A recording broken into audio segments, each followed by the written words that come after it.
ఫిబ్రవరి month అంతా కూడా మహోన్నతుని యొక్క అభిషక్తుని యొక్క ప్రభావ మహిమలు కలిగిన యేసుక్రీస్తు యొక్క సంపూర్ణమైన ప్రత్యక్షత జ్ఞానము నిన్ను నీ కుటుంబాన్ని సమృద్ధిగా కమ్ముకొనుగాక. ఆ జ్ఞానం చేత నువ్వు జయించే వ్యక్తిగా ఉందువుగాక. ఆ జ్ఞానం చేత బలవంతునిగా బలవంతురాలుగా కొనసాగుదువుగాక. ఆ క్రీస్తును గురించిన జ్ఞానము చేత మహా అద్భుతమైన కార్యాలు నీవు నీ కుటుంబం అనుభవించునుగాక.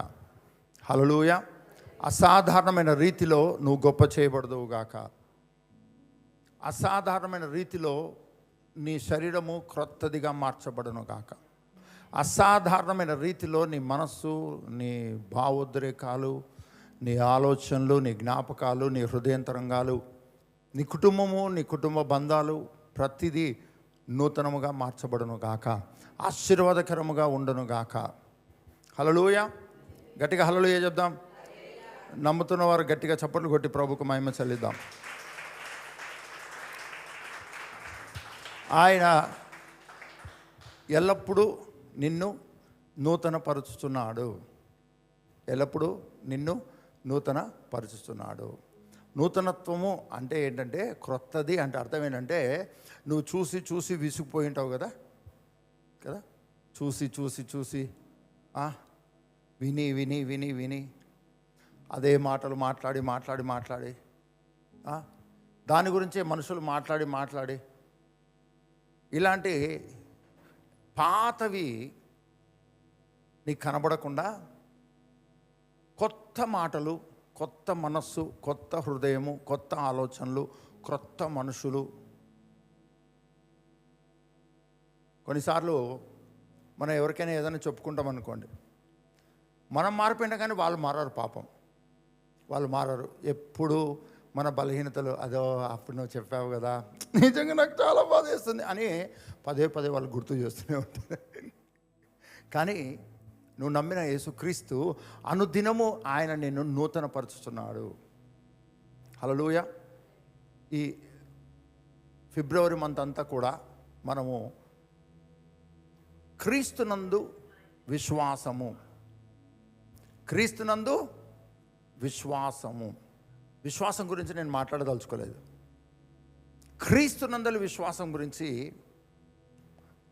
మనం వినాలి.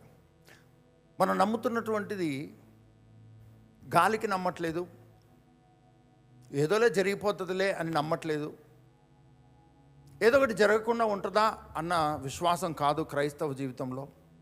మన క్రైస్తవ జీవితంలో మనం ఒక స్థిరమైన దాన్ని, ఘనమైన దాన్ని, ఉన్నతమైన దాన్ని, మహోన్నతమైన దాన్ని నమ్ముతున్న వారము. కనుక నేను విశ్వాసిని అన్న దానికంటే నేను క్రీస్తునందు విశ్వాసం ఉంచిన క్రైస్తవుని, క్రైస్తవురాలను. క్రీస్తునందు మాత్రమే నా విశ్వాసము ఉంది. నాకు తెలిసిన విశ్వాసం ఏంటి అంటే క్రీస్తును నమ్మడమే. నాకు నచ్చిన విశ్వాసం ఏంటి అంటే క్రీస్తును నమ్మటమే. నా జీవితంలో నూతనత్వము ఏంటి అంటే క్రీస్తువి నేను కలిగి జీవించడమే. నా జీవితంలో అద్భుతము ఏంటి అంటే క్రీస్తువి నాకు కనబడడమే, క్రీస్తువి నేను అనుభవించడమే. నా జీవితంలో మార్పు ఏంటి అంటే క్రీస్తును కలిగి జీవించడమే నిజమైన మార్పు. నా జీవితంలో సత్యము ఏంటి అంటే, నిజము ఏంటి అంటే క్రీస్తు నందలి జీవితము. ఇది మన క్రైస్తవ జీవితంలో ఉన్న విశ్వాసము. క్రీస్తునందు విశ్వాసము ద్వారా ప్రార్థన, క్రీస్తునందలి విశ్వాసము ద్వారా స్తుతి ఆరాధన, క్రీస్తునందలి విశ్వాసము ద్వారా కృతజ్ఞత చెల్లించడం, క్రీస్తునందలి విశ్వాసము ద్వారా నీ జీవితంలో గొప్ప కార్యాలు అనుభవించడం, నీ ద్వారా గొప్ప కార్యాలు జరగటం. నువ్వు విశ్వాసము అన్న మాట ఉట్టిగా పలకడానికి వీల్లేదు. పెళ్ళైన తర్వాత భార్య ఒక్కతే ఏ బంధువుల ఇంటికో పుట్టినింటికో వచ్చిందనుకోండి, తల్లిదండ్రులకు హార్ట్ అటాక్ వచ్చేంత పని అవుతుందండి. అవునా కాదండి? పెళ్ళైన అమ్మాయి ఎక్కడికి వెళ్ళినా భర్తతో పాటు వెళ్తుంది అండి. అలా కాకుండా సడన్లో రాత్రి 10 గంటలకు టకాటకాని డోర్ సౌండ్ అయిందండి. సౌండ్ అయిన తర్వాత ఎవరు అని చూస్తే అమ్మాయి ఒక్కతే వచ్చిందండి. వెనక్కి చూస్తారండి, అల్లుడు ఎక్కడా అని. ఎవరికొరకు చూస్తున్నారు? నేను ఒక్కనే వచ్చానో, ఒక్కదాన్నే వచ్చానో అన్నామనుకోండి, ఖచ్చితంగా తండ్రి కొంచెం గట్టిగానే ఉంటాడు కానీ బయటపడాడు, కానీ తల్లికి మాత్రం నొప్పి స్టార్ట్ అయిపోద్దండి. కారణం ఏంటంటే అది అర్ధరాత్రి అయినా, అది పగలైనా, ఎండైనా, చలైనా, మ్యారేజ్ అయిన తర్వాత ఎక్కడికి వెళ్ళినా ఇద్దరు కలిసి వెళ్తారు. ఇద్దరు కలిసి వెళ్ళకుండా ఒకరే వెళ్తే దాన్ని ఏమంటారు? వివాహ బంధం అనరండి. వివాహ బంధం అనరు. కానీ మనము బాప్తిసం పొందిన తర్వాత, క్రీస్తులోనికి బాప్తిసం పొంది క్రీస్తుని ధరించుకున్న తర్వాత ప్రతి దాంట్లో క్రీస్తు నిబంధన, క్రొత్త నిబంధన రక్తము ద్వారా మనము క్రీస్తుతో ఐక్యమై ఉన్నాము, క్రీస్తుతో ఒకటై ఉన్నాము. ఆయనలోకి బాప్తిసం పొంది ఆయనను మనము ధరించుకొని ఉన్నాము. నువ్వు వేరుగా క్రీస్తును చూస్తే, క్రీస్తు చూడడు, వేరుగా చూడు. కానీ నువ్వే ఏ పరిస్థితిని బట్టి కానీ, ఏ మనుషులను బట్టి కానీ క్రీస్తుకు వేరుగా నువ్వు ఉన్నట్టుగా నీకు అర్థమవుతే అదే నీ జీవితంలో నష్టము, అదే నీ జీవితంలో కష్టము, అదే నీ జీవితంలో శ్రమ, అది నువ్వు ఇబ్బంది పడడము. క్రీస్తుతో ఉన్న జీవితము చాలా జాగ్రత్తగా, ప్రొటెక్టెడ్గా, జ్ఞానయుక్తంగా పోషింపబడేదిగా ఉన్న జీవితమే క్రైస్తవ జీవితము, క్రీస్తునందలి జీవితము. కనుక నా విశ్వాసము సపరేట్ కాదు. నేను వేరుగా ఉండి నేను ఇంకొక దాన్ని వేరుగా నమ్మటము అన్నది నా జీవితంలో లేదు. నేను నమ్మటము అన్నటువంటిది ఏంటి అంటే, నేను క్రీస్తునందు ఉన్నాను, నేను క్రీస్తుతో ఐక్యమై ఉన్నాను. ఈ విశ్వాసంలో మనము వర్ధిల్లాలి. ఇది పునాది అయిన విశ్వాసం. నేను క్రీస్తునందు ఉన్నాను, నేను క్రీస్తులో ఐక్యమై ఉన్నాను. నీ ప్రాథమికమైన విశ్వాసమును గురించి నీవు అనుదినము ధ్యానించాలి. ఇంగ్లీష్ కంట్రీస్లో రింగ్స్ పెడతారండి కదా. ఫారిన్ కంట్రీస్లో మ్యారేజ్ అంటే రింగు పెడతారండి. అయితే ఆ రింగు లేకపోతేనే, ఆ రింగు కనపడని అమ్మాయి ఎవరైనా ఏ ఫంక్షన్లోనో, ఏ బయట ఈవెన్ చర్చిలో కనపడినా వచ్చేసి నేను నిన్ను పెళ్లి చేసుకుంటానని అడుగుతారంటండి అబ్బాయిలు.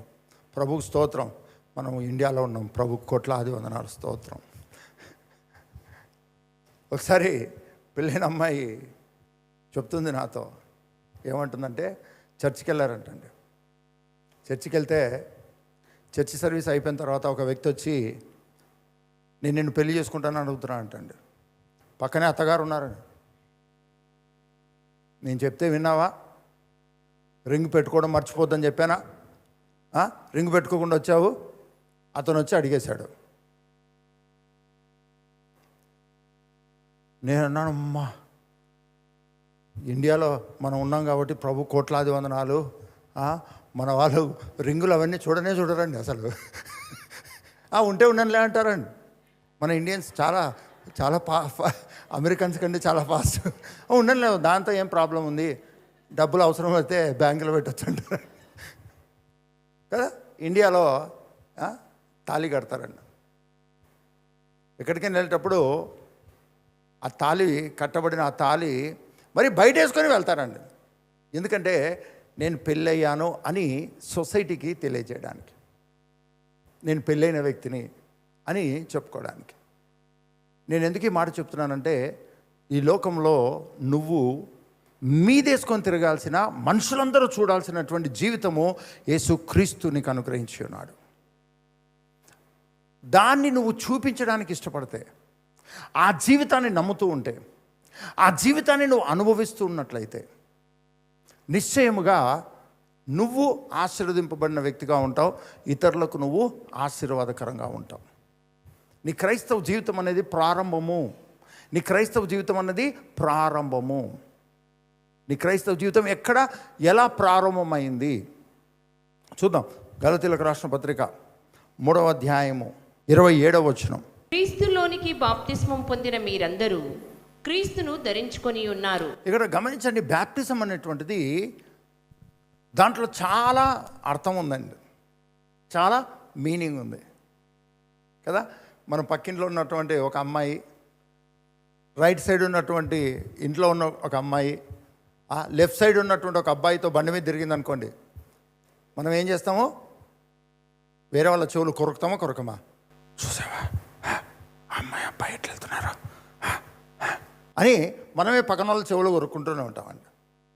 అలా కాకుండా వాళ్ళ పెళ్ళికి మనం వెళ్ళాం, వాళ్ళు పెట్టిన ఫుడ్ తిన్నాం, మనం కూడా ఏదో గిఫ్ట్ సమర్పించుకున్నాం. ఇప్పుడు ఆ అమ్మాయి అబ్బాయి వెళ్తున్నారు, చూడు ఎంత ముచ్చటగా వెళ్తున్నారో. అప్పుడు బండి మీద వెళ్తే గలీజ్గా కనపడినటువంటిది వేరే వాళ్ళ చెవులు కొరికేంత పరిస్థితి తీసుకొచ్చినది. ఇప్పుడు పెళ్ళైన తర్వాత వాళ్ళు ఆ మ్యారేజ్లో భోజనాలు అన్నీ చేసిన తర్వాత, ఆ డెకరేషన్ చూసి హబ్బా అని పడిపోయిన తర్వాత, ఇప్పుడు వాళ్ళిద్దరు బండి మీద వెళ్తుంటే మనం ఏమంటాం? క్వశ్చన్ చేస్తామని, అబ్బా చిలక గోరింకలాగా వెళ్తున్నారు అనుకున్నాం. అవునా కదా? అవునా కాదా? అంటే ఒక రిలేషన్షిప్ అనేది, ఒక బంధం అన్నది విలువను తెస్తుంది. అందరూ చెప్తాం, ఒక బంధం అన్నది విలువను తెస్తుంది. మీరు నన్ను క్వశ్చన్ వేయచ్చు, ఏంది పాస్టర్ గారు మాట్లాడితే పెళ్ళి అంటున్నారని. పెళ్ళి విలువ లేకపోతే, వివాహం అన్నది విలువ లేకపోతే బైబిలే లేదండి. వివాహము, ప్రేమ, వివాహము అన్నదానికి విలువ లేకపోతే బైబిలే ఎక్కడుంది? బైబిల్ ఎక్కడుంది? వివాహము, ప్రేమ, వివాహము అన్న ప్రాముఖ్యత మనం పక్కన పెడితే అసలు దేవుడే అవసరం లేదండి, దేవుడినే పక్కన పెట్టినట్టు. అందుకనే మన క్రైస్తవ జీవితంలో మనము క్రీస్తులోనికి ఎందుకు బాప్తిసం పొంది క్రీస్తును ఎందుకు ధరించుకున్నాము? బాప్తిజం అన్నటువంటిది, బంధం అన్నటువంటిది, బాప్టిజం అనేది దేన్ని సృష్టిస్తుంది అంటే ఒక బంధాన్ని సృష్టిస్తుంది. అది శాశ్వతమైన బంధము, అది ఎన్నడూ విడిపోని బంధము. అది మనం ప్లాన్ చేస్తే ఎప్పుడో ఒకసారి పోతూనే పోతుంది, దానికి ఎక్స్పైరీ డేట్ ఉంటుంది. కానీ దేవుడు దాన్ని ప్రారంభించాడు. దేవుడు ప్రారంభించిన దానికి ఎక్స్పైరీ లేదండి. ఉందా? ఆకాశానికి ఎక్స్పైరీ డేట్ ఉందండి? భూమికి ఎక్స్పైరీ డేట్ ఉందా? చేసిన వాడే లయం చేస్తే తప్ప భూమి అంతరించదు, భూమి అంతరించదు. అటువంటి ఒక విలువైన, శాశ్వతమైన, ఘనమైన ఒక బంధాన్ని ఈ భూమి మీద తండ్రి అయిన దేవుడు తన కుమారుని భూమి మీదకి పంపడం ద్వారా ఈ భూమి మీద ఉన్న ప్రతి మనిషితో ఆ బంధాన్ని తానే ఏర్పాటు చేసుకున్నాడు. ఆ బంధములోకి మనం వెళ్ళడానికి, ఆ బంధములో మనం జీవించడానికి, ఆయనతో ఐక్యం అవ్వడానికి మనం బాప్తిసం పొందాం. బాప్తిసం అన్నటువంటిది ఏదో టైంపాస్కో, ఏదో వ్యాధి పోవడానికో, రోగం పోవడానికో, ఏదో జీవితాలు మార్చబడతాయనో, లేకపోతే ఇంకొకటో అనుకుని బ్యాప్టిజం తీసుకోవడం కాదు. బ్యాప్టిజం అనేటువంటిది ఏంటంటే ఒక బంధాన్ని, ఎవ్వరూ ఇవ్వలేని ఒక బంధాన్ని, ఈ భూమి మీద ఎవ్వరూ అనుభవించని ఒక బంధాన్ని పరలోకం నుంచి ఈ భూమి మీదకి మనకు అనుగ్రహించిన దేవుడు. అదే క్రీస్తు నందలి జీవితము, క్రీస్తు సంబంధమైన జీవితము. ఇంకో మాటలో చెప్పాలంటే అసలు జీవితం అంతా క్రీస్తుదే, సంపూర్ణముగా క్రీస్తే. ఆయనే ప్రభువు, ఆయనే అధికారి, ఆయనే సర్వాధికారి. ఈ జీవితంలోకి మనం రావడం కొరకు మొట్టమొదటి స్టెప్ ఏంటంటే మనము బాప్తిస్మము పొందాము. మొట్టమొదటి మెట్టు ఏం చేసామంటే బాప్తిస్మము పొందాము. ఈ భూమి మీద నా అంతకు నేను బ్రతకాలనుకున్నప్పుడు, నాకున్న దాంతో నేను బతికేస్తాను, నా కుటుంబం నాకు చాలు అని అనుకున్న వ్యక్తికి క్రీస్తుతో ఏ సంబంధం అక్కర్లా. అలా కాకుండా క్రీస్తు నీ కొరకు ఏదో చేశాడు. క్రీస్తు నీ కొరకు ఎవ్వరూ చేయలేనిది, నీ తల్లిదండ్రులు కానీ, నీ బంధువులు కానీ, నీ స్నేహితులు కానీ, ఈ భూమి మీద ఉన్న ఏ గవర్నమెంట్ కానీ, ఈ భూమి మీద ఉన్న ఏ ధనవంతుడు కానీ, ఏ జ్ఞానం కలిగిన వ్యక్తి చేయనిది యేసుక్రీస్తు ఈ భూమి మీదకి శరీరధారిగా రావటం ద్వారా నీ జీవితంలో ఆయన చేసి ఉన్నాడు, ఆయన ఇచ్చి ఉన్నాడు. దాన్ని నువ్వు తెలుసుకొని, విని తెలుసుకొని దాన్ని స్వాధీనపరచుకోవడం కొరకు, ఆ విధముగా నీ జీవితాన్ని కట్టుకోవడం కొరకు, అది నాకు విలువైనదిగా ఉంది అని తెలుసుకోవడం కొరకు, ఆ జీవితాన్ని అనుభవించడం కొరకు ఈరోజు నువ్వు క్రైస్తవునివి, క్రైస్తవురాలు అయ్యావు. అది ఎక్కడి నుంచి ప్రారంభమవుతుంది అంటే, మనం చదివాం కదా ఇప్పుడు గలతీయులకు రాసిన పత్రిక 3వ అధ్యాయము 27వ వచనం. ఏం రాయబడింది? క్రీస్తులోనికి బాప్తిస్మం పొందిన మీరందరూ క్రీస్తును ధరించుకొని ఉన్నారు. క్రీస్తులోనికి బాప్తిస్మం పొందిన మీరందరూ క్రీస్తులోనికి బాప్తిస్మం పొందిన మీరందరూ క్రీస్తులోనికి వెళ్ళి క్రీస్తును ధరించుకున్న ఈ బంధము, క్రీస్తులోనికి బాప్తిస్మం పొంది క్రీస్తును ధరించుకున్న ఈ బంధము నిజంగా ఈ భూమి మీద చాలా విలువైనది, చాలా ఘనమైనది. నీ విశ్వాసం క్రైస్తవునిగా, క్రైస్తవురాలుగా నీ ఫెయిత్ కేవలము క్రీస్తు మీద మాత్రమే ఉండాలి. ఎవరి మీద ఉండాలి? క్రీస్తు మీద ఉండాలి. ఒక అమ్మాయి పెళ్ళి కాకముందు 10 మంది అబ్బాయిలతో మాట్లాడి రాసుకొని పూసుకొని తిరిగి వచ్చండి. అప్పుడు ఎవడు ఏమన్నాడు. కానీ ఒక్కసారి పెళ్ళైన తర్వాత రాసుకున్నా పూసుకున్నా భర్తతోనే రాసుకోవాలి, పూసుకోవాలి. అలా కాకుండా నేను ఇంతకుముందు చాలా అసలు నాకు అట్లా ఏం తేడా లేదన్నాం అనుకో, జీవితం తేడా అయిపోతుంది. ఈ కాలం చాలా సోషల్గా ఉండడము, అంటే పెళ్ళైన తర్వాత కూడా మిగిలిన మిగిలిన ఆడపిల్లలతో కలిసిపోయినట్టుగా, మగపిల్లలతో కూడా కలిసిపోయి, మగపిల్లలు వాళ్ళు వచ్చి మీద కూర్చుంటే, ఈ అమ్మాయి వెళ్ళి వాళ్ళ మీద కూర్చుంటే ఆడ భర్త కాలిపోతుంటుందండి. ఇది గ్రహించుకోకుండా భర్త పొరపాటున ఏమన్నా అన్నాడు అనుకోండి, ఏంటి నువ్వు అలా చేస్తావు అని అంటే, పల్లెటూరోడివి నువ్వు, నీకు అసలు తెలీదు జీవితము, అసలు ఎంత మోడర్న్ యుగంలో ఉన్నాము, ఏ కాలంలో ఉన్నాము, నువ్వే కాలంలో ఉన్నావు, నేను కాలంలో ఉంటే నువ్వు ఏ కాలంలో ఉన్నావో అర్థం కావట్లేదు అని చివాట్లు పెట్టి, వాడు పాపం నోరు తెరవలేక, లోపల పెట్టుకోలేక, ఎక్కడికైనా వెళ్ళాలంటే నువ్వు ఒక్కదాన్ని వెళ్ళమ్మా, నేను ఇంట్లోనే ఉంటాను. వీడు మనోడు తక్కువడేం కాదండి. పెళ్ళి కాకముందు వీడు కూడా ఒక అమ్మాయి మీద కూర్చోయింటాడు, అదంతా చేసింటాడు మళ్ళా. కానీ పెళ్ళైతే మాత్రం అమ్మాయి మాత్రం ఎవరితో రాసుకోకూడదు, పూసుకోకూడదు. పెళ్ళైన తర్వాత ఎక్కడికైనా వెళ్తే అని అమ్మాయిలు వస్తారండి. ఇంతకుముందు తిరిగింటాడు కదా,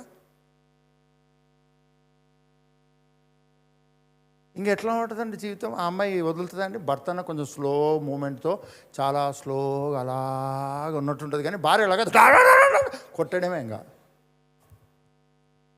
ఎందుకు నేను ఈ మాట చెప్తున్నానంటే, నువ్వు క్రీస్తులోనికి బాప్తిసం పొంది క్రీస్తుని ధరించుకున్న తర్వాత మళ్ళీ ఇంకొకరి మీద కూర్చుంటాను, మళ్ళీ ఇంకొకరితో రాసుకొని పూసుకొని తిరుగుతాను, ఇంకొక పరిస్థితిని నమ్ముతాను, ఇంకొక దాన్ని నేను నమ్ముతాను అన్నట్టుంటే నీ బంధం యొక్క విలువను నువ్వు నమ్మట్లేదు.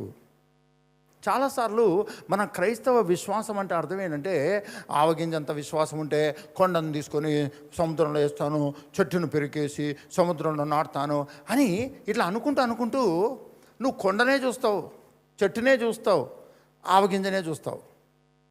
కానీ నీ విశ్వాసము అన్నది ఏదో ప్రత్యేకంగా దేన్నో నమ్మే విశ్వాసం కాదు. నీ విశ్వాసం అంటే చూద్దాం. రోమిలకు రాసిన పత్రిక 10వ అధ్యాయం 17వ వచనం చూద్దామా. కాగా వినుట వలన విశ్వాసం కలుగును, వినుట క్రీస్తును గూర్చిన మాట వలన కలుగును. బాగా గమనించండి. క్రైస్తవ విశ్వాసము అంటే నువ్వు నమ్ముతున్నాను, నేను ఖచ్చితంగా జరుగుతుందని నమ్ముతున్నాను, ఖచ్చితంగా అద్భుతం జరుగుతుందని నమ్ముతున్నాను. ఇది కాదండి విశ్వాసం. విశ్వాసము అన్నటువంటిది నీకు ఎట్లొచ్చింది? జరుగుతుందని నమ్ముతున్నావు, కరెక్టే. ఎట్లొచ్చింది నీకు జరుగుతుందని నమ్మకం? ఎక్కడి నుంచి వచ్చింది? ఎప్పుడైతే నువ్వు నమ్మడం ప్రారంభిస్తావో ఒక అద్భుతం గురించి, నీకు వ్యతిరేకత రావడం స్టార్ట్ అవుతుందండి.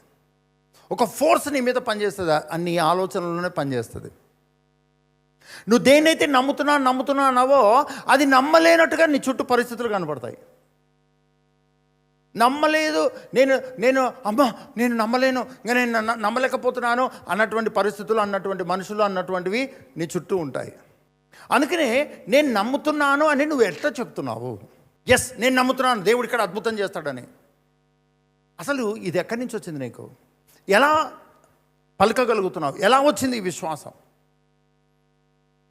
అది గనక నువ్వు ఏదో అలవాటు చొప్పున నేను నమ్ముతున్నాను దేవుడు అద్భుతం చేస్తాడు అని అంటున్నావా, లేకపోతే క్రీస్తుని గురించి వినడం వలన నీకు విశ్వాసం వచ్చిందా? ఆ క్రీస్తుని గురించి వినడం వలన ఆ క్రీస్తు నీకు ఏమైతే ఇచ్చాడో, ఏమైతే చేశాడో, ఏ వాగ్దానం ఇచ్చాడో అన్న దాన్ని బట్టి నీకు నమ్మిక వస్తే, నువ్వు విశ్వసిస్తున్నట్టయితే ఏ పరిస్థితి వచ్చినా నువ్వు పడిపోవు, ఏ పరిస్థితి వచ్చినా నువ్వు కృంగిపోవు, ఎవరు కనపడినా నీకు లెక్క ఉండదు. నీ విశ్వాసము క్రీస్తును గూర్చిన మాట వలన, నీ విశ్వాసము క్రీస్తును గూర్చిన జ్ఞానమును బట్టి వచ్చిన జ్ఞానమైతే, మాట అయితే నువ్వు నిలబడతావు. లేదంటే నేను నమ్ముతున్నాను దేవుడు అద్భుతం చేస్తాడు, వాగ్దానం చేసిన వాడు నమ్మదగిన దేవుడు, ఇలా అనుకుంటూ నీ పరిస్థితుల నీ చుట్టూ ఉన్న పరిస్థితులు వర్స్ట్ టు వరస్ట్ వెళ్తున్నాయి అనుకోండి, నిన్ను భయం కలిగించేటట్లుగా తయారైనాయి అనుకోండి, అప్పటికి సైతము నీ విశ్వాసమును విడిచిపెట్టక శక్తివంతంగా కొనసాగింపచేసేదే క్రీస్తు అన్న మాటను బట్టి, క్రీస్తు అన్న జీవితాన్ని బట్టి, నీకు వచ్చిన జ్ఞానమును బట్టి కలిగిన విశ్వాసము. బాగా గమనించండి. నువ్వు విశ్వాసంలో నిలబడాల్సిన అవసరం లేదు. క్రీస్తును గురించిన మాట నీకు విశ్వాసము. ఆ విశ్వాసం నిన్ను నిలబెడుతుంది, ఆ విశ్వాసం నీతో మాట్లాడిస్తుంది, ఆ విశ్వాసం నిన్ను జయింపజేస్తుంది. నువ్వు పడిపోతుంటే లేపుతుంటుంది. క్రీస్తునందలి విశ్వాసము నువ్వు పడిపోతుంటే నిన్ను లేపుతుంది, నువ్వు బలహీనమైతే బలపరుస్తుంది. అలా కాకుండా నువ్వు గాలికి నమ్మినట్టుగా ఏదో నమ్మేద్దాం అన్నట్టుగా నమ్మితే ఆ నమ్మిక నీకు బలముగా పని చెయ్యదు. అందుకని చాలాసార్లు మనము పరిస్థితులకు, అపవాది క్రియలకు, శోధనలకు మనము కంగారు పడిపోయి వ్యాధులకు మనం భయపడిపోవడానికి రీజన్ ఏంటి అంటే మన విశ్వాసము క్రీస్తును గూర్చిన మాట వలన. అంటే అర్థమేంటంటే క్రీస్తు మాట్లాడినప్పుడు, క్రీస్తు అర్థమైనప్పుడు, క్రీస్తు ఆయనకు సంబంధించిన జ్ఞానము నీలో ఒక విశ్వాసాన్ని కలుగజేస్తుంది. ఆ విశ్వాసము నువ్వు పడిపోతే నిలబడుతుంది. ఆ విశ్వాసం నువ్వు బలహీనమైతే నిన్ను బలపరుస్తుంది. అందరూ చెప్దాం, విశ్వాసం అనగా అదొక గుణం కాదు, అదొక వస్తువు లాంటిది కాదు. విశ్వాసం అనగా నువ్వు దేనిని నమ్ముతున్నావో, ఎవరిని నమ్ముతున్నావో వాళ్ళే, అదే. అందుకనే యేసుప్రభు అన్నాడు కదా లాజరు సమాధి దగ్గర, నువ్వు నమ్మితే, దేవుని నమ్మితే దేవుని మహిమను. ఇప్పుడు చెప్పండి, దేవుని మహిమ ఎవరు? దేవుడే. దేవుని మహిమ ఎవరు? దేవుడే. దేవుని మహిమ ఎవరు? కనుక నీవు విశ్వాసిగా జీవించాలి. విశ్వాసము లేకుండా దేవునికి ఇష్టడై ఉండుట అసాధ్యం. అయితే ఏ దాన్ని బట్టి నీకు విశ్వాసం వస్తుంది? ఏం వినడం వలన విశ్వాసం వస్తుంది? ఏం చదవడం వలన విశ్వాసం వస్తుంది? ఆ విశ్వాసం అనేది నేను కలిగి ఉన్నాను అనుకుంటే అది ఎక్కడి నుంచి వచ్చింది అన్నది నువ్వు టెస్ట్ చేసుకోవాలి. ఏదన్నా పరిస్థితి వచ్చినప్పుడు కాదు, నేను ఈ మధ్యలో ధైర్యంగా ఉన్నాను, ఈ ధైర్యం ఎక్కడి నుంచి వచ్చింది? ఈ మధ్యలో నేను సంతోషంగా ఉన్నాను, ఈ సంతోషం ఎక్కడి నుంచి వచ్చింది? మనుషులను బట్టి నుంచి వస్తే మనుషులను బట్టే పోతుందండి. కానీ క్రీస్తు యొద్ద నుంచి వస్తే అది ఎన్నడూ పోదు. ఎందుకో తెలుసా? ఆయన శాశ్వతమైన కృప కలిగిన వాడు. ఆయన ఇచ్చేది ఏదైనా సరే శాశ్వతంగా ఉంటుంది, చాలా శాశ్వతంగా ఉంటుంది, చాలా ఘనముగా ఉంటుంది, చాలా మహిమ ప్రభావంతో ఉంటుంది. కనుక ఈ భూమి మీద నీవు బాప్తిసం పొందింది మొదలుకొని నువ్వు వినాల్సింది ఎవరి గురించి? నువ్వు వినాల్సింది ఎవరి గురించి? నువ్వు తెలుసుకోవాల్సింది ఎవరి గురించి? నువ్వు మాట్లాడాల్సింది ఎవరి గురించి? అది చాలా చాలా విలువైనది. చాలామంది బాప్తిసం పొందిన వెంటనే ఉపవాసం ఉండి బైబిల్ చదువుతారండి. బాప్తిసం పొందిన వెంటనే ఉపవాసం ఉండి కొన్ని రోజులు వారి వారి యొక్క ప్రేరేపణ చొప్పున బాప్తిసం పొందిన తర్వాత ప్రభుతో సమయం గడపాలి అని చాలా అన్నీ పక్కన పెట్టేసి దేవుని వాక్యం చదువుతూ, ప్రభు చేసిన మేలన్నిటిని జ్ఞాపకం చేసుకుంటూ, ఆయన ప్రేమను వర్ణిస్తూ, ఆయన ప్రేమను అనుభవిస్తూ సమయం గడుపుతారండి. దానికి కారణం ఏంటంటే హనీమూన్ ఎక్స్పీరియన్స్ అనమాట. అందరు ఇక్కడే ఉన్నారండి. నేను పోల్చిన పోలికలు మీకు ఎవరికైనా అభ్యంతరంగా ఉంటే అది మీ కర్మ అండి, నేనేం చేయలేను. ఎందుకంటే టోటల్ బైబిల్ అంతా కూడా ప్రేమ బంధము గురించే మాట్లాడుతుంది. ఆ ప్రేమ ఆ బంధము అన్నది గనక తెలియకపోతే, నచ్చకపోతే క్రైస్తవ జీవితానికి మనం పనికిరాము. ఎందుకంటే దేవుడు ప్రేమై ఉండి లోకమును ఎంతో ప్రేమించాడు. ఆయన ప్రేమతో తన కుమారుణ్ణి భూమిదికి మన కొరకు పంపాడు. ఆ కుమారుడు ప్రేమతో మన కొరకు బలియాగముగా అర్పించబడ్డాడు. ఈరోజు పరిశుద్ధాత్ముడు ప్రేమతో మనలో ఉన్నాడు, ప్రేమతో మనల్ని నడిపిస్తూ ఉన్నాడు. దేవాది దేవుడే ప్రేమతో మనకు తండ్రి అయ్యాడు. కుమారుడైన యేసుక్రీస్తు ప్రేమతో మనల్ని తన కుమారుడన్న స్థానంలోకి తీసుకున్నాడు. ఈరోజు పరిశుద్ధాత్ముడు ప్రేమతో ఆయన మనలోనే నివసిస్తున్నాడు. ఇది ప్రేమతో జరిగిన ఒక అద్భుతమైన, ఇది ప్రేమతో ఏర్పడిన ఒక అద్భుతమైన జీవితము, ఒక ఆశ్చర్యకరమైన జీవితము. గట్టిగా హల్లెలూయా చెప్దామండి. ఈ బంధం అన్నది చాలా శక్తివంతమైనది. నువ్వు యేసుప్రభుని నమ్మిన తర్వాత ఈ బంధము, ఈ ప్రేమ అన్నది నీకు అర్థం కాకపోతే నువ్వు చేసే ప్రార్థన విలువ లేదు, నువ్వు పాడే పాటకు విలువ లేదు. ఎందుకంటే ఆ ప్రేమతో ఆయనతో సమయం గడిపిన వ్యక్తికే అర్థమవుతుంది స్తుతించడం ఏంటి, ఆరాధించడం ఏంటి, చర్చికి రావడం ఏంటి, బైబిల్ చదవడం ఏంటి, క్రీస్తును ప్రకటించడం ఏంటి, అద్భుతాలు సూచక్రియలు మహత్కార్యాలు అనుభవించడం ఏంటి అన్నది ప్రేమతో ఆ బంధాన్ని అర్థం చేసుకున్న వ్యక్తికి మాత్రమే అర్థమవుతుంది. కొంతమందికి దేవుడు అద్భుతకరుడు అని అర్థమవుతాడండి. ఎందుకంటే దేవుడు కొంతమంది జీవితాల్లో ప్రేమను మొట్టమొదట అద్భుతాల ద్వారా చూపించింటాడు, ఒక స్వస్థత ద్వారా చూపించింటాడు. వాళ్ళు ఇంకా దేవుణ్ణి స్వస్థపరచువాడే అనుకొని నమ్ముతూ ఉంటారు. కానీ దేవుడు ఏదో ఒక్కటి చేసి నిన్ను తన ప్రేమను చూపించాడు. కానీ ఆయన అన్నీ చేయడానికి ఆయన ప్రేమికుడై ఉన్నాడు, ప్రేమై ఉన్నాడు. విశ్వాసంతో నీ క్రైస్తవ జీవితంలో కొనసాగుతున్నావు. కానీ నీకు నమ్మిక ఎక్కడి నుంచి వచ్చింది? ఏం చేస్తే నీకు నమ్మిక వచ్చింది అన్నది నువ్వు పరీక్షించుకోవాలండి. లేదు నేను నమ్ముతున్నాను, యేసుప్రభు దేవుడు నేను నమ్ముతున్నాను, ఆయన అద్భుతం చేస్తాడు నేను నమ్ముతున్నాను. ఈ మాటలు పలకడం చాలా సంతోషమే, మంచిదే. కానీ నువ్వు ఇలా పలుకుతున్నావు అంటే దాని వెనక ఉన్న ప్రభావం ఏంటి? ఉట్టి నోటి మాట పలుకుతున్నావా, లేకపోతే హృదయంతరంగాల్లో నమ్మి పలుకుతున్నావా? హృదయంతరంగాల్లో నువ్వు నమ్మాలంటే ముందు నువ్వు వినాలి. హృదయంతరంగాల్లో నువ్వు నమ్మాలంటే, నీ తలంపుల ఆలోచనలు నువ్వు నమ్మాలంటే నువ్వు మొట్టమొదట వినాలి. అదే బైబిల్ చెప్తుంది 10వ అధ్యాయము 17వ వచనం, రోమీయులకు రాసిన పత్రిక.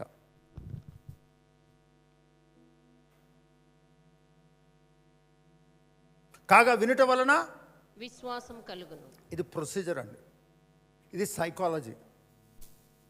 అంతే కదమ్మా, సైకాలజీ కదా. ఏం వినకుండా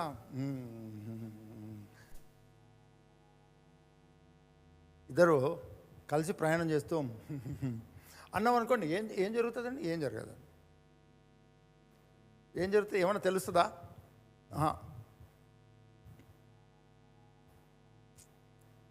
వినటం వలన. కానీ నీ క్రైస్తవ జీవితంలో అదే సైకలాజికల్గా, అదే ఫార్ములాగా నువ్వు క్రీస్తుని గురించి వినడం వలన కలిగిన విశ్వాసములో కొనసాగుతున్నావా లేదా? బైబిల్లో చదువు, బైబిల్లో చదువు. ఏం చదవాలి? ఏం వినాలి? క్రీస్తు. అందరూ చెప్పండి, క్రీస్తు. క్రీస్తుని చదవాలి, క్రీస్తును వినాలి, క్రీస్తును పలకాలి. అందరూ చెప్పండి, వినాలి,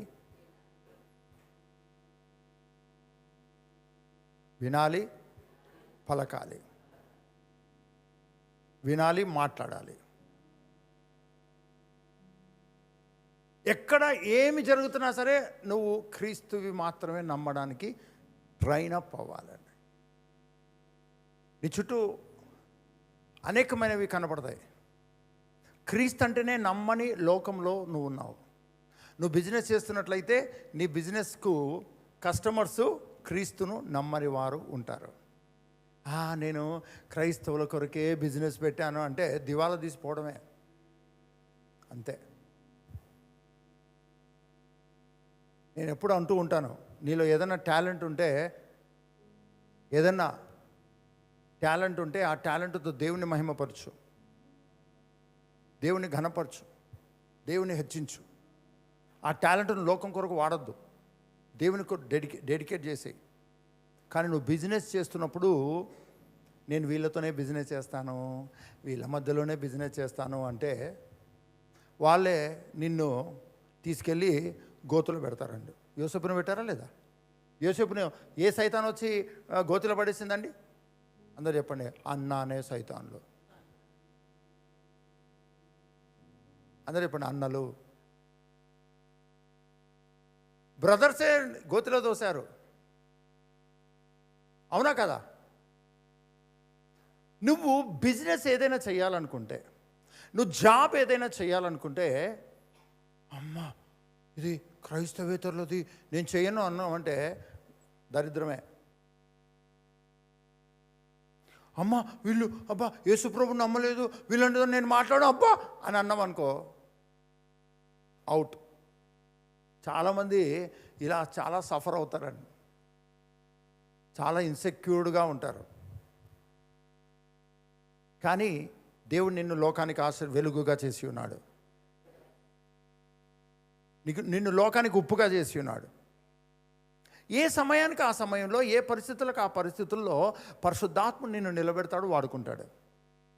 ముందే భయపడొద్దు, ముందే భయపడొద్దు. స్టార్టింగ్లో నేను ఎక్కడికైనా పరిచర్యకే కానీ లేకపోతే ఏ క్రిస్టియన్ ఫ్యామిలీస్ని కలిసినా నేను అడ్వకేట్ అని నేను చెప్తే, ప్రాక్టీస్ చేస్తున్నారు ఇప్పుడు అంటే అవును అంటే, ఎలా అసలు క్రైస్తవులకు అడ్వకేట్కు సంబంధం ఉండకూడదు, అబద్ధాలు ఆడాల్సి వస్తుంది, అసలు అది నరకానికే వెళ్ళేటట్టుగా చేస్తుంది. అందుకని చాలామంది క్రైస్తవులు అడ్వకేట్గా లా చదవరండి. కొంతమంది పోలీసులు అవ్వాలనుకుంటే, కొంతమంది పేరెంట్స్ మహాభక్తి పరులు ఉంటారండి, వాళ్ళు పోలీస్ డిపార్ట్మెంట్లోకి వాళ్ళ పిల్లల్ని పంపారండి. కానిస్టేబుల్, ఎస్ఐ, సిఐ, డిఐజీ, ఎస్పీలు. అమ్మా వద్దు, అబద్ధాలు ఆడాల్సి వస్తుంది, మోసం చేయాల్సి వస్తుంది, ఎంత మాత్రము వద్దు. వద్దే వద్దు. కానీ ఒక విషయాన్ని మనం అర్థం చేసుకుందాం. నువ్వు క్రీస్తు సంబంధివి. క్రీస్తుతో నీకు సంబంధం ఏర్పడింది. అభిషక్తునితో నీకు సంబంధం ఏర్పడింది. పరలోక సంబంధితో నీకు సంబంధం ఏర్పడింది. ఇది నీవు నీ విశ్వాసానికి మూలమై ఉండాలి. క్రీస్తుకు సంబంధం లేని విశ్వాసము అది విశ్వాసం కాదు. అది విశ్వాసము కాదు. ఎందుకంటే హెబ్రీయులకు రాసిన పత్రిక 11వ అధ్యాయము 1వ వచనం నుండి చూద్దాం. విశ్వాసం అనున్నది నిరీక్షింపబడు వాటి యొక్క నిజ స్వరూపమును అదృశ్యమైనవి ఉన్నవనుటకు రుజువునై ఉన్నది. అయితే దేవుని వాక్యం చెప్తున్నటువంటి విశ్వాసమునకు ఉన్నటువంటి నిర్వచనము, డెఫినేషన్ ఏంటంటే, విశ్వాసం అన్నది నిరీక్షింపబడు వాటి యొక్క, అంటే నువ్వు ఏదైతే ఉంది, ఏదైతే కావాలి, ఏదైతే వస్తుంది అని అనుకుంటున్నావో దాని నిజ స్వరూపాన్ని నిజముగా నీ ఆలోచనలలో, నీ జ్ఞాపకాల్లో, నీ తలంపులో నువ్వు కలిగి ఉండటం. తర్వాత ఏదైతే నీకు కనబడట్లేదో అది కనబడట్లేదు అన్నది కాదు, అది నీకు కనబడుతుంది. అది నీకు కనబడుతుంది. ఎక్కడ కనబడుతుంది? ఇక్కడ నీ ఆలోచనలో, నీ తలంపుల్లో, నీ హృదయంతరంగాల్లో అది లేకుండా నువ్వు జీవించట్లేదు, అది ఉంది అని జీవిస్తున్నావు. అందరూ చెప్పండి, విశ్వాసము అన్నది వినుట వలన వస్తుంది.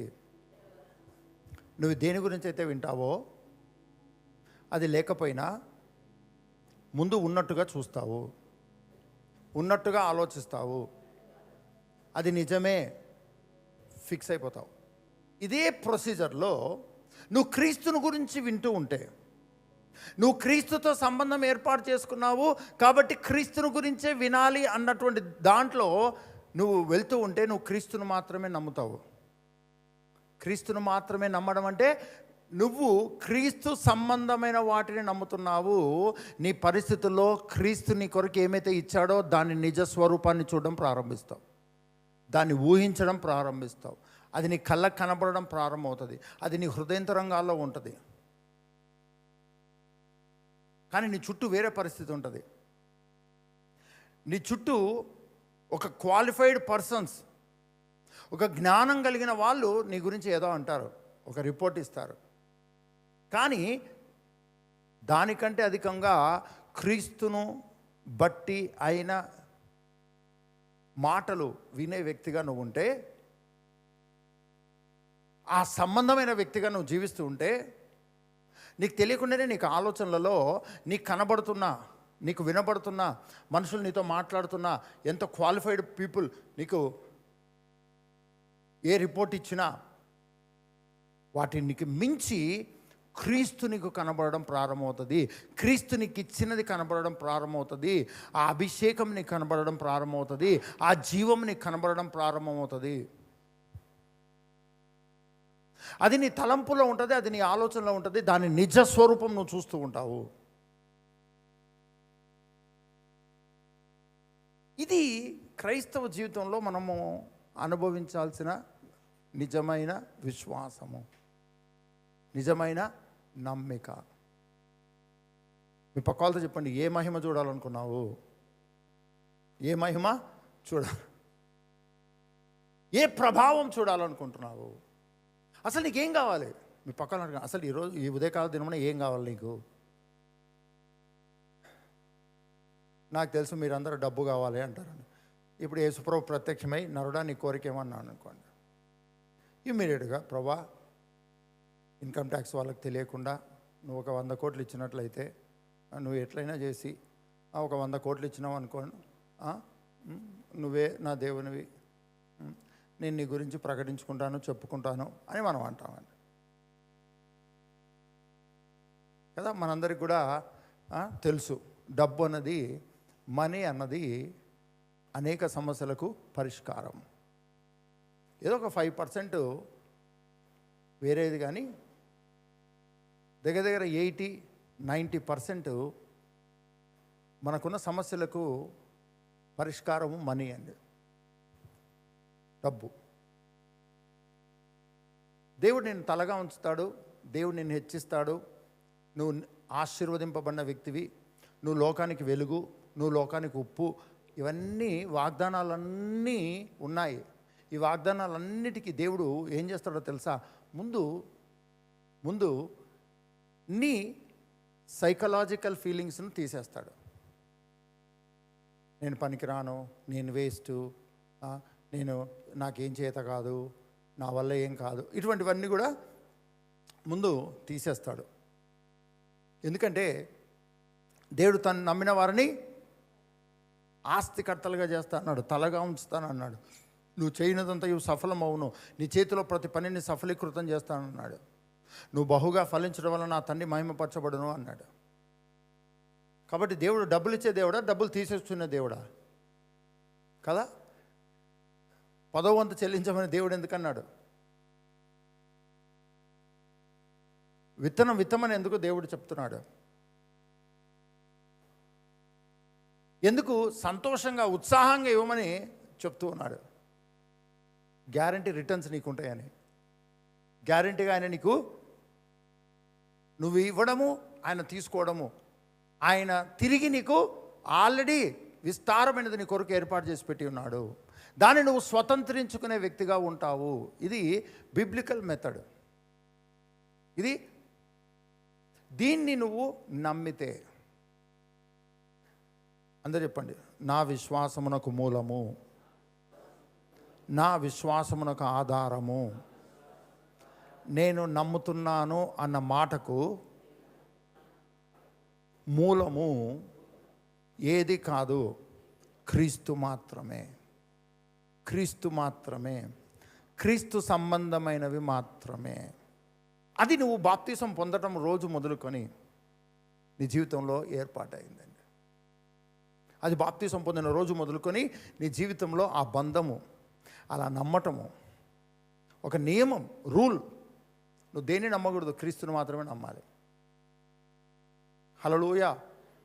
ప్రభుకు ఈవెన్ నువ్వు బైబిల్ చదువుతున్నా, నువ్వు క్రీస్తు సంబంధిగానే ఆది కాండం నుంచి ప్రకటన గ్రంథం వరకు చదవాలి. కానీ క్రీస్తుకు వెలుపల ఉండి నువ్వు బైబిల్ చదివినావు అనుకో, ఈ బైబిల్ నేను చంపేస్తుందండి. ఎందుకో తెలుసా? అక్షరము చంపును కానీ ఆత్మ జీవింప చేయును. ఈ బైబిల్ నిన్ను భయపిస్తుందండి. ఈ బైబిలే నిన్ను తలనొప్పి వచ్చేటట్టుగా చేస్తుంది. ఎందుకో తెలుసా అండి? చాలామందికి బైబిల్ చదువుతుంటే తలనొప్పి రావటము, నిద్ర రావటము, బైబిల్ చదువుతుంటే ఏదో తెలియని దుఃఖం రావటము, బైబిల్ చదువుతుంటే కోపం రావటము, బైబిల్ చదువుతుంటే భార్య మీద కేకలు వేయటము, భర్త మీద కేకలు వేయటము, పిల్లల్ని కొట్టడము, ఈ బైబిల్ చదువుతుంటే అని చాలామందికి ఈ లక్షణాలు కనబడుతూ ఉంటాయి. దానికి రీజన్ ఏంటో తెలుసా అండి? నువ్వు క్రీస్తు సంబంధివి.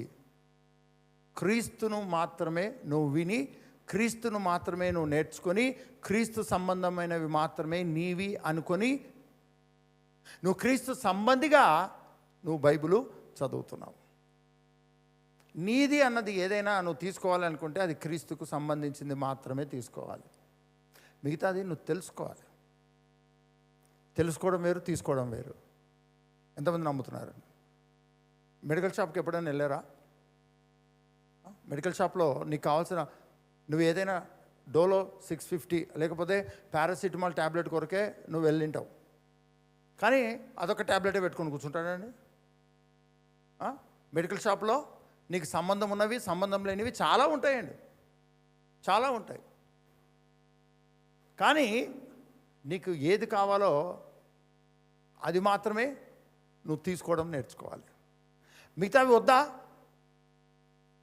మిగతా గురించిన జ్ఞానము ఓకే. ఇదిగో దేవుడు ఇక్కడ ఇలా చేశాడు, ఇదిగో దేవుడు వీళ్ళకి ఇలా పిలిచాడు, దేవుడు ఇలా అద్భుతాలు చేశాడు, మన దేవుడు గొప్ప దేవుడు. కానీ నీవు తీసుకోవాల్సింది, నీవు లోతైన అనుభవంలోకి రావాల్సింది ఏంటంటే క్రీస్తు అభిషక్తుడు. అది మాత్రమే నీకు సంబంధము. మిగిలినవి దేవుడు చేసిన కార్యాలను తెలుసుకుని దేవుణ్ణి ఘనపరచడానికి, హెచ్చించడానికి, మహిమపరచడానికి. హల్లెలూయా. ఒకవేళ ఎవరైనా పడిపోయినట్టుగా బైబిల్ గ్రంథంలో చూస్తే, దేవుని ఉగ్రత ఎవరి మీదకైనా వచ్చినట్టుగా నువ్వు బైబిల్ చదువుతున్నట్టు నీకు అర్థమవుతే ఇమ్మీడియట్గా నువ్వు కంగారు పడద్దు. దేవుడు నన్ను కూడా ఏమైనా చేస్తాడేమో, నాలో నుంచి కూడా దేవుడు తన ఆత్మను తీసేస్తాడేమో. అందుకనే ప్రతిదీ కూడా నువ్వు చేసే ప్రార్థన, నువ్వు చేసే స్తుతి, ఆరాధన, నువ్వు చేసేటువంటి కృతజ్ఞత చెల్లించడము, నువ్వు బైబిల్ చదవడము, ప్రతిదీ కూడా క్రీస్తు అన్న బంధముతోనే నువ్వు చదవాలి. క్రీస్తు అన్న బండ మీద నిలబడి చదవాలి. క్రీస్తు అన్న ముసుగు వేసుకొని చదవాలి, కప్పబడి చదవాలి. అప్పుడే ఈ బైబిల్లో ఉన్న ప్రతి దేవుని అద్భుతమైన, ఆశ్చర్యమైన కార్యాలు నీకు అర్థమవుతాయి. నువ్వు బైబిల్ చదవకపోయినా నేను నమ్ముతున్నానని చెప్పొచ్చండి. నీవు ఈ బైబిల్ చదవకపోయినా నేను దేవుని నమ్ముతున్నానని చెప్పొచ్చు. కానీ నువ్వు నమ్మడము అన్నది బాగా గమనించండి. నువ్వు దేన్నైతే నమ్ముతున్నావో ఆ నమ్మకము ఎంత శక్తివంతమైనదో నీ ఎదుటికి వచ్చే పరిస్థితి డిసైడ్ చేస్తుందండి. నీ ఎదుటికి ఒక పరిస్థితి వచ్చినప్పుడు నీకు కలిగిన విశ్వాసం అన్నది అది నిజమా, అబద్ధమా, అది కరెక్టా, నువ్వు నిలబడతావా, పడిపోతావా అనేది డిసైడ్ చేస్తుంది. కనుక ఈరోజు నీ విశ్వాసమునకు మూలము, ఆధారము క్రీస్తును గూర్చిన జ్ఞానం అయితే 100% గ్యారంటీ. పగలనక, రాత్రనక, శోధననక, సంతోషమనక, కరువైన, సమృద్ధి అయినా నీవు ఒకటే రకమైనటువంటి సంతోషంతో, సమాధానంతో, ధైర్యంతో ముందుకు వెళ్తావు. దానికి రీజన్ ఏంటంటే క్రీస్తు నందలి విశ్వాసము నిన్ను వెలపెట్టి కొనింది.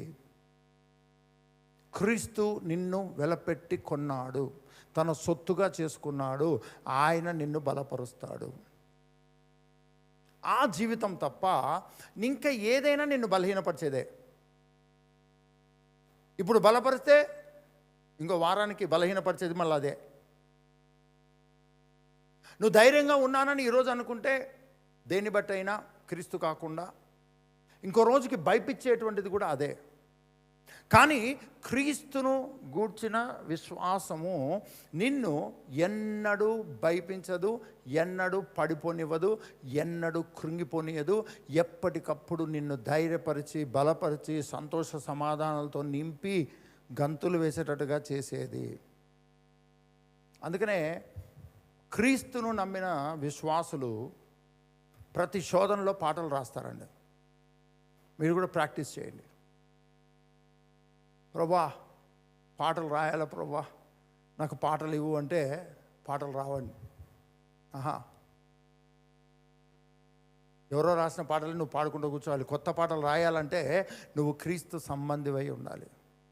క్రీస్తు సంబంధివై ఉండి నువ్వు ప్రతి పరిస్థితిని ఎదుర్కొనేటప్పుడు నీవు భయం కలిగించే భయంకరమైన పరిస్థితుల్లో పాట రాయడం మొదలు పెడతావు. ప్రతి శోధనలో నువ్వు పాటలు రాయడం ప్రారంభిస్తావు. ప్రతి పరిస్థితికి ఒక పాట ఉంటుందండి. ప్రతి పరిస్థితికి ఒక విశ్వాస సహితమైన ధైర్యంతో నిండిన మాట ఉంటుంది. నీ విశ్వాసాన్ని ఎక్కడి నుంచి వస్తుందో, ఎలా నేను నమ్ముతున్నాను అని అనుకుంటున్నావో, ఈరోజు నేను నమ్ముతున్నాను అన్న దాని యొక్క మూలం, ఆ నమ్మిక అన్నది నువ్వు నమ్ముతున్నాను అని అనుకుంటున్నావా, లేకపోతే క్రీస్తునందలి జ్ఞానము, క్రీస్తునందలి జీవితము నీకు నమ్మికను పుట్టించిందా, నమ్మకాన్ని కలగజేసిందా, సంతోషాన్ని కలగజేసిందా, ధైర్యాన్ని కలగజేసిందా? ఎందుకంటే క్రీస్తునందలి జీవితము నీకు నిజమైన జీవితము. దాన్ని నువ్వు తెలుసుకొని నమ్మి పలికి సంతోషించి ఆనందించడం నేర్చుకుంటే ఏ పరిస్థితి కూడా నిన్ను పడగొట్టలేదు, నీ జీవంలోకి నిన్ను తీసుకెళ్ళలేదు. అదే చెడిపోయిన అవయవాలను సైతము జీవంలోకి తీసుకొని వస్తుంది. లాజరు చనిపోయి 4వ దినమున కంపు కొట్టే సమయానికి యేసయ్య వెళ్ళి సమాధి దగ్గర ఉండి లాజరు బయటికి రా అన్నాడండి. డెత్ కూడా డిక్లేర్ చేసి 4వ రోజుకి డెత్ సర్టిఫికేట్ కూడా వచ్చిందండి. కానీ యేసయ్య పిలిచి ఉన్నాడు, లాజరు బయటికి రా. లాజరు బయటికి రా అని పిలిచి ఉన్నాడు. క్రీస్తునందలి జీవితము నిన్ను ఎక్కడి నుంచైనా బయటికి తీసుకొని రాగలదు. ఆల్రెడీ తీసుకొని వచ్చింది. ఏ నిర్జీవంలో నుంచైనా నిన్ను బయటికి తీసుకుని వచ్చింది. ఈయన బయటికి తీసుకుని వచ్చింది. దేవుడు నీకు చేస్తాడు కాదు, దేవుడు ఆల్రెడీ నీకు ఇచ్చి ఉన్నాడు. అదే క్రీస్తునందలి క్రైస్తవ జీవితము. అది నువ్వు బాప్తిసం తీసుకోవడం ద్వారా నీ జీవితంలో ఎప్పుడో ప్రారంభమైంది. ఈరోజు అజ్ఞానంగా దేవునికి మనం మొరపెట్టొద్దు. అజ్ఞానంగా దేవునికి మనము కన్నీరు గార్చొద్దు. ఎప్పుడు మనం మొరపెట్టి కన్నీరు గారుస్తాము అంటే, మనము క్రీస్తును గురించిన జ్ఞానాన్ని పరిస్థితులతో మనుషులతో సంబంధం లేకుండా మనం సంతోషంగా ఉన్నామా, దుఃఖంగా ఉన్నామా, మన పరిస్థితులు సుఖంగా ఉన్నాయా, దాంతో సంబంధం లేకుండా క్రీస్తును వినటం ద్వారా, క్రీస్తుని గురించి తెలుసుకోవడం ద్వారా, ఆ అభిషేకింపబడిన జీవితాన్ని అనుభవించడం ద్వారా నువ్వు ఏ పరిస్థితి ముందరైనా సంతోషంగా పాడుతూ ముందుకు సాగుతావు. శ్రమ దినమున నువ్వు కృంగిన ఎడల చేత కాని వాడవు అవుదువు. అన్నీ బాగున్నాయి, అన్నీ సంతోషంగా ఉన్నాయి, అందరూ రెడ్ కార్పెట్ వెల్కమ్ చెప్తున్నారు, సన్మానాలు చేస్తున్నారు అన్నప్పుడే నువ్వు కొంచెం కేర్ఫుల్గా ఉండాలి. కేర్ఫుల్గా క్రీస్తును గూర్చిన జ్ఞానము, క్రీస్తునందలి జీవితము, క్రీస్తునందలి జ్ఞానము, ఆయన యందు సంతోషించడము అన్నది నువ్వు జాగ్రత్తగా చూసుకుంటూ వింటూ ముందుకు వెళ్ళాలి. ఇప్పుడు చలికాలం వచ్చింది కదండి, వింటర్. పక్కనే సహోదరుడు ఉంటాడండి. వింటర్ పక్కన సహోదరుడు ఎవరు? సమ్మర్. వింటరు పక్కన సహోదరుడు ఎవరు? సమ్మర్. చేతులు చాచి ఉంటాడండి. చేతులు చాచి పిలుస్తూ ఉంటాడు వింటర్లో నుంచి సమ్మర్లోకి రావడానికి. మనమేమో చల్లగా ఉంది చల్లగా ఉందని ఫ్యాన్ను పట్టించుకోము, చల్లగా ఉందని ఏసీలను పట్టించుకోము, కూలర్ వేసుకోమని. కరెక్టు సహోదరుడు చేతులు చాచి అలాగా ఎండ వచ్చే సమయానికి అన్నీ రిపేర్ చేయడం మొదలు పెడతాము. అప్పుడు టెక్నీషియన్ రావడానికి బిజీ బిజీ బిజీ బిజీ. నిన్ననే ఖాళీగా ఉన్నాను, ఈరోజు అసలు అవ్వదు, ఈ నెల అంతా అవ్వదు, ఈ సమ్మర్ అంతా అవ్వదు. నీకు క్రీస్తు అన్న జీవితం అవైలబుల్గా ఉందండి. అది నీకు ఇవ్వబడింది, అది నీ సొత్తు, నీవు ఆయన సొత్తు. ఆ జీవితము ఇచ్చే విశ్వాసము, ఆ జీవితం ఇచ్చే ధైర్యము, ఆ జీవితం ఇచ్చే సంతోషమే నిజమైనది. అది ఎవ్వరూ ఏ పరిస్థితి దొంగలించలేదు. హల్లెలూయా. మనుషులు చూడడానికి ఏ పరిస్థితి అయినా నీకు కనపడొచ్చేమో, కానీ అది ఎవ్వరు, ఏ వ్యాధి, ఏ రోగము నీ యొద్ద నుంచి దొంగలించలేదు. ఒక నిమిషం కళ్ళు మూసుకొని, ఈరోజు నువ్వు క్రైస్తవునిగా, క్రైస్తవురాలిగా కొనసాగుతుంటే, ఆ కొనసాగింపు అన్నది క్రీస్తునందలి విశ్వాసమును అనుదినమును కలిగి ఉండటం ద్వారా కొనసాగుతుందా, లేకపోతే ఏదో ప్రభు నాకు తోడుగా ఉన్నాడు అన్న దాంతో నడుస్తుందా? ఆయన అనుదినము తను తాను ప్రత్యక్షపరచుకుంటున్నాడు.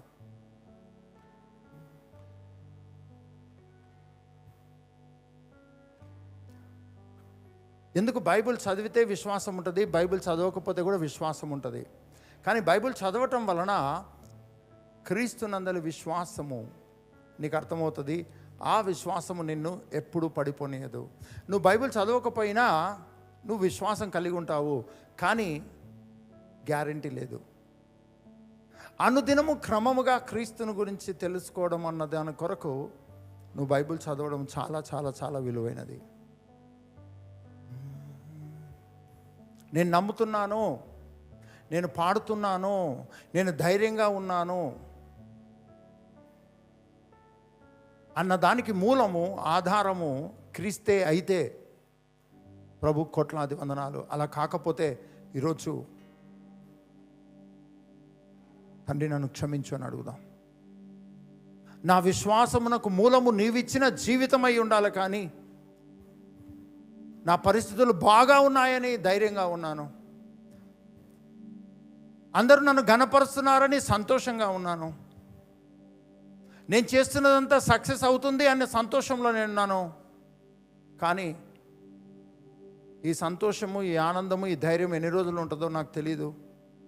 దీన్ని నేను ఆధారం చేసుకుని ఉన్నాను ఇన్ని దినములు నా క్రైస్తవ జీవితంలో. నన్ను క్షమించు, నన్ను క్షమించు,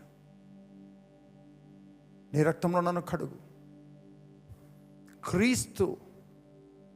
క్రీస్తు సంబంధమైనది, క్రీస్తు సంబంధమైనది. క్రీస్తు సంబంధమైన జీవితం అన్నది, క్రీస్తునందు కలిగిన ధైర్యము, విశ్వాసమే, జ్ఞానమే నాకు మూలము. ఇది నేను గ్రహించుకుంటున్నాను, ఇది నేను రియలైజ్ అవుతున్నాను. ఇది మొదలుకొని నా క్రైస్తవ జీవితంలో క్రీస్తును మాత్రమే ఆధారం చేసుకుంటాను.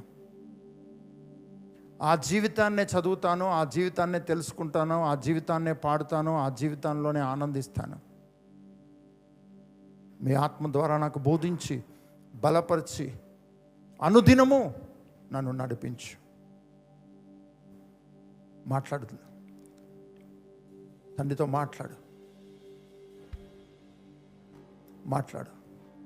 నీ హృదయంతరంగాల నుంచి మాట్లాడు. నీ విశ్వాసమునకు మూలము, నీ సంతోషానికి మూలము, ఒకవేళ నీ దుఃఖానికి మూలము ఏ పరిస్థితి అయినా, ఇలాంటిది కాదు నీ జీవితం. క్రీస్తునందలి జీవితం నీ జీవితం.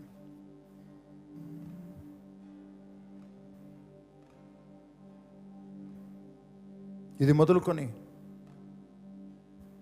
అనుదినము నా విశ్వాసము, అనుదినము నా సంతోషము, అనుదినము నా ధైర్యము, అనుదినము నా బలము క్రీస్తే.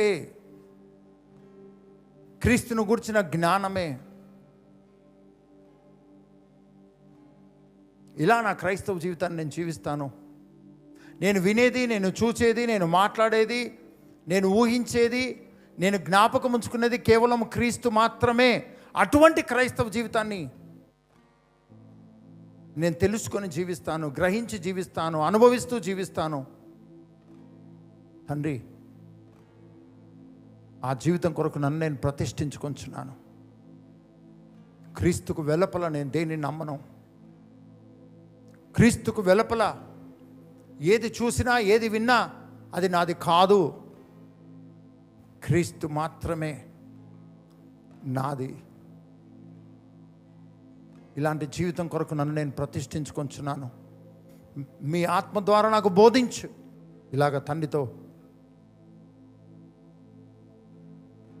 క్షమించమని కోరుతూ, నిర్ణయం తీసుకుంటూ, సమర్పించుకుంటూ, క్రీస్తే మూలము అన్నది నీ హృదయంతరంగాల్లో నమ్మి, ఆ జీవితమే నిజమైన జీవితమని, అదే జీవితాన్ని నేను జీవించాలి అన్న ప్రేరేపణ నువ్వు కలిగి ఉంటే దయచేసి నిలబడు. ఒకవేళ నువ్వు ఇంకా బాప్తిసం పొందకపోతే, ప్రభు నీతో మాట్లాడుతూ ఉన్నాడు. ఈరోజే ఒక నిర్ణయం నువ్వు తీసుకో. క్రీస్తు సంబంధిగా జీవించడానికి, క్రీస్తును ధరించుకోవడానికి, క్రీస్తు జీవితాన్ని జీవించడానికి బాప్తిసం పొందు.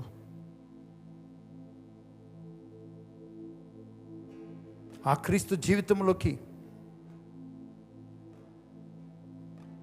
నువ్వు ఎందుకు రావాలి అంటే, తండ్రి అయిన దేవుడు నీ పక్షముగా, నీ స్థానంలో తన కుమారుని బలియాగముగా అర్పించాడు. శాపగ్రస్తునిగా చేశాడు, వ్యసనాక్రాంతునిగా చేశాడు, వ్యాధిని అనుభవించిన వానిగా చేశాడు, సొగసైనను స్వరూపం లేని వానిగా చేశాడు. నువ్వు నలగొట్టబడాల్సిన స్థితిలో ఆయనను నలగొట్టాడు. దేవుడు తన జీవితాన్ని నీకు ఇచ్చాడు.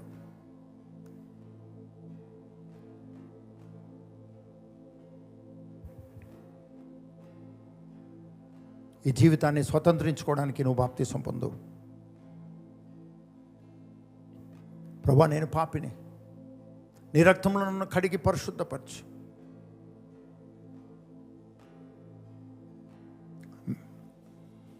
యేసుక్రీస్తు మాత్రమే నా ప్రభువు. నా హృదయంలో విశ్వసించి నోటితో ఒప్పుకొంచున్నాను.